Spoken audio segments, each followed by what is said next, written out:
Evening supermarket. Near one of the shelves, a young man is talking on the phone with his wife.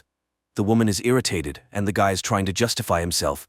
He didn't intentionally almost buy the wrong product, and his purchase of a PlayStation has nothing to do with it, and they wouldn't have been able to relax in a Lupka even with that money. He went there for work.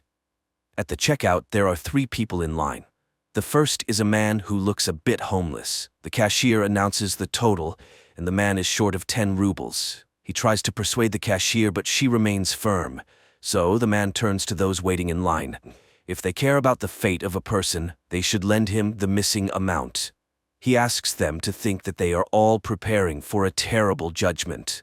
And what will they be able to tell when facing the Almighty? While the man delivers this speech, people react differently. One person leaves the line altogether. The man turns to a young guy. It seems like he's not destitute. So, what are 10 rubles to him? A woman standing behind him takes out a coin. The man thanks her and says that angels won't forget her, and perhaps this act will outweigh all her sins. Then he takes out 50 rubles from his pocket and gives it to the cashier. He returns the coin to woman, places a 10-ruble coin on the counter, and tells the young guy that he will need it. The man adds that he will have something to remember in hell. The homeless man leaves, and the young guy makes the payment. The cashier asks for change, 10 rubles, and he hands her the homeless man's coin. The young guy exits to an empty parking lot. He continues his phone conversation, again justifying himself for some business trip and a woman whom his wife is jealous of.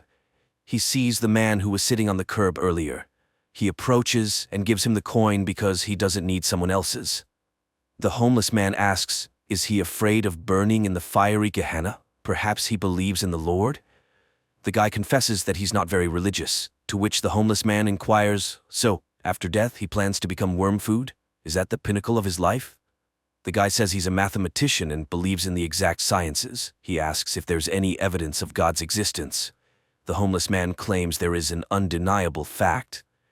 The guy starts making fun of him and suggests taking a break from doing nothing on the way back. The homeless man starts crying. The guy is confused about what upset him so much.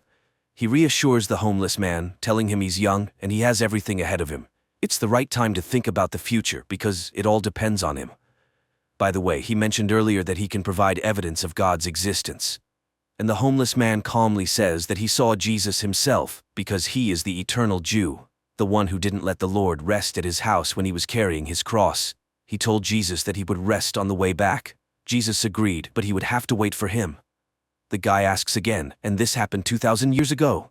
The homeless man understands that it does indeed sound strange. He was amazed at first too, but then he got used to it.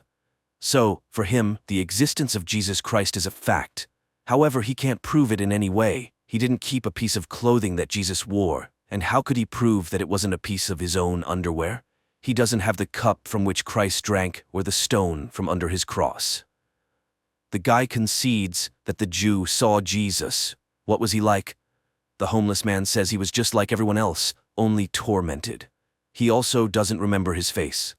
The guy remembers all the faces he's seen in his life.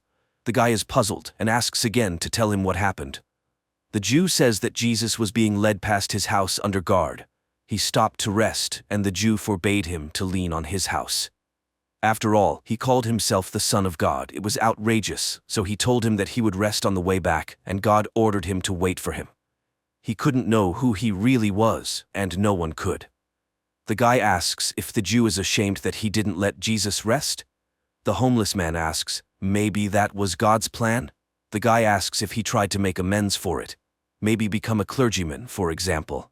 The conversation partner admits that he tried that many times, but no one descended from the heavens, and no indulgence was granted. The guy asks, what else has he been throughout all these years?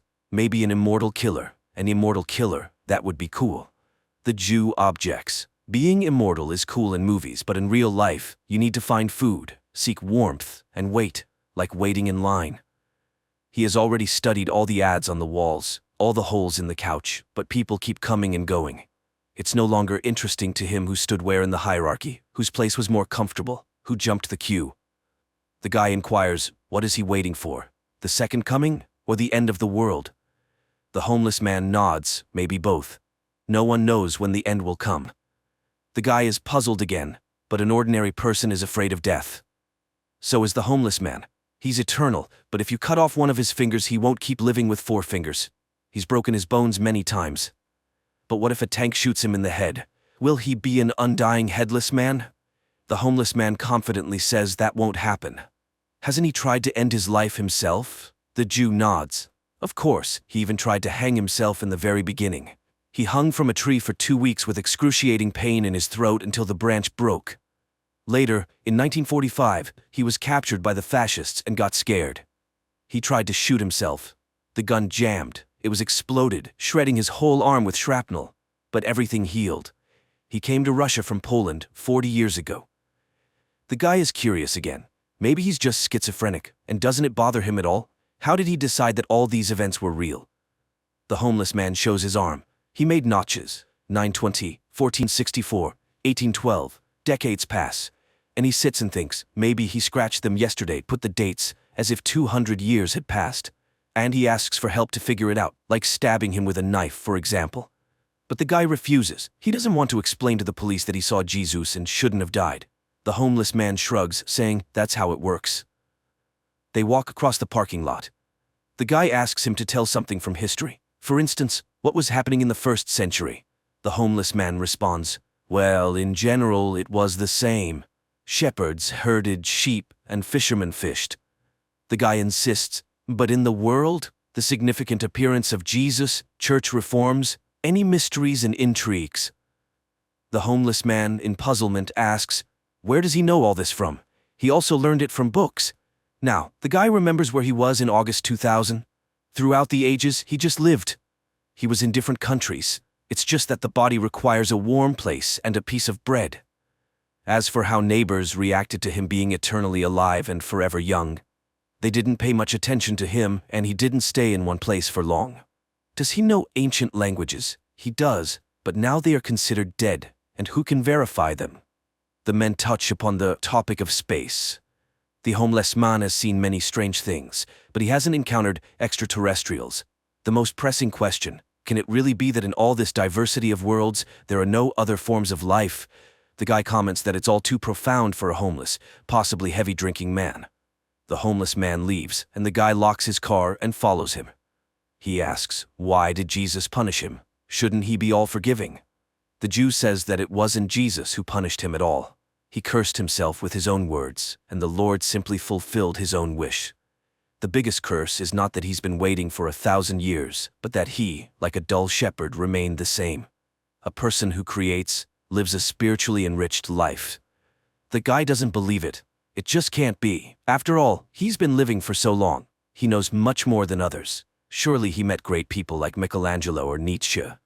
To this, the homeless man retorts, how can you understand what they'll say about this specific person after death, that he was a genius? The guy asks how people lived, what they thought and what they believed in 1,000 years ago. The homeless man responds, they believed the earth was flat, that God sat in the sky above the clouds and watched every step. But if he is simply looking through our own eyes, then he is just an observer, and he can't judge us for our actions, right? It means he is concerned about our actions only as much as they concern us. And if God is in everyone, then so is the devil. The guy teases him. Those are some profound words for a weird man. The homeless man smiles. In a certain sense, a person always has a choice. And fate exists. The fate of a person is determined by their choice. But at any moment they can stop choosing that fate and start choosing another. So why, even in the modern world, are people willing to kill those who don't share their faith? You just need to make an effort to keep your opinion about someone else's religion to yourself. A person finds something sacred for themselves, and it gives their life meaning, but then they start comparing their primary gender characteristics. They try to prove that their meaning is more significant and more important than another person's.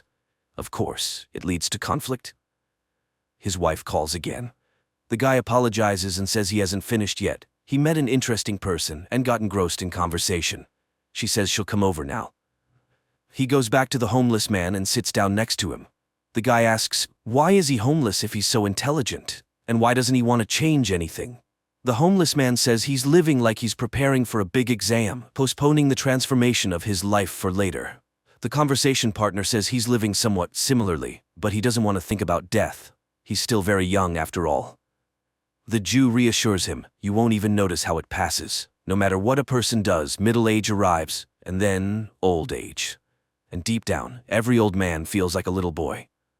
The guy says he doesn't want to think about old age and death. Probably that's why people invented religion, to make it seem like there's something after death. Then he smiles and says that he's been clearly fooled. His conversation partner hasn't lived for 2,000 years. He doesn't seem crazy, but maybe he has a special organism.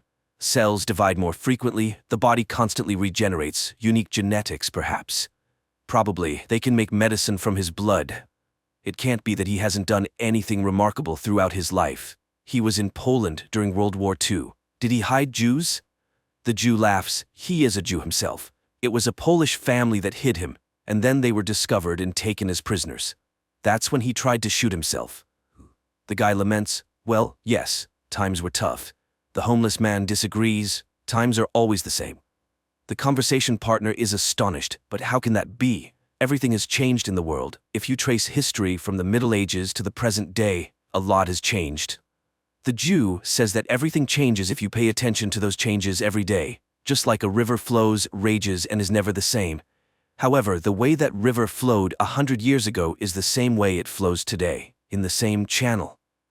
The guy becomes more animated and asks the homeless man what he thinks about the paradox of faith. Can God create a stone that he can't lift? The homeless man explains, it's a paradox of the mind. If he's a scientific atheist, he'd agree that all information about the surrounding world enters the mind through the senses. The idea of God is in his mind, so the problem is in his mind. God in your mind can't create a stone in your mind that he's about to lift in your own mind. The guy is puzzled, but if he can't lift it, then he's not all-powerful. The homeless man advises him not to overcomplicate things in his mind. The conversation partner sighs. He would like to get some answers. The homeless man says he would like to get some answers too. For example, he wants to know what our purpose is, or what happens after death, or what one needs to accomplish in life. Then he asks the guy what he personally would do if he lived for 1,000 years. Seeing the guy pondering, he concludes, he would simply live and nothing else. On the first day, he'd jump for joy. And then? The guy is puzzled. How can one realize oneself as an immortal person then? After all, if humans are God's creations, why did he create them? There must be some meaning to it, right? The homeless man agrees. There must be, but he doesn't know it. And he doesn't know a single person who has realized themselves. Even those who entered history feel like something is missing. Take Hitler, for example. Even if one imagines that he genuinely believed in the ideas he propagated and wanted to change the course of history, did he realize himself? No. He spent his entire life becoming and embodying the caricature of a villain with a mustache. Did he realize the spark inside him, the one that made people stand up and follow him? He doesn't know if one can realize themselves within the framework of our world. So how can a person get to heaven if there's a devil inside them? The homeless man says that all human emotions are manifestations of fear. The part of a person that lives in that fear experiences eternal torment in hell, but the other part of them is love. Even in the Bible, it's written that God is love. To get to heaven, one must choose God within themselves. The guy asks, are you God? The homeless man laughs. He's unpredictable. Sometimes he calls him a homeless man, and sometimes God. He's a human being, but in him, just like in everyone else, there's a bit of God, a bit of love. But surely God must have had a purpose for him. He can't just have left him to live forever and await the end of the world for no reason. There must be meaning in all of this. And the Jew retells Plato's words.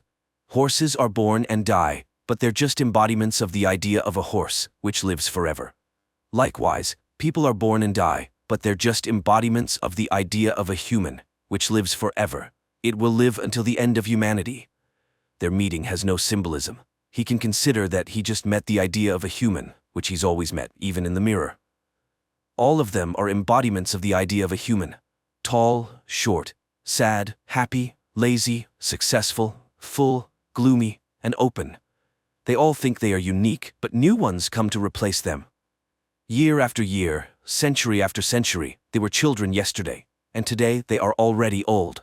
But even so, new ones come to take their place, running, jumping, munching, and leaving in just the same way. A phone notification rings. A woman walks around his car in the parking lot. The guy introduces the homeless man, saying he's the one who has seen Jesus himself. The woman thinks he's mocking her. She drove across the entire city, and he's here with a vagabond. The guy tries to explain. Then a man with the same face as the homeless man approaches and yells at him. He's been looking for him for over an hour. Bags won't carry themselves. The homeless man leaves with him. The guy is bewildered. They are identical. The woman says he's gone mad and gets into her car, driving away. The guy gets into his car and looks in the mirror. The eyes of Agasfer are looking at him.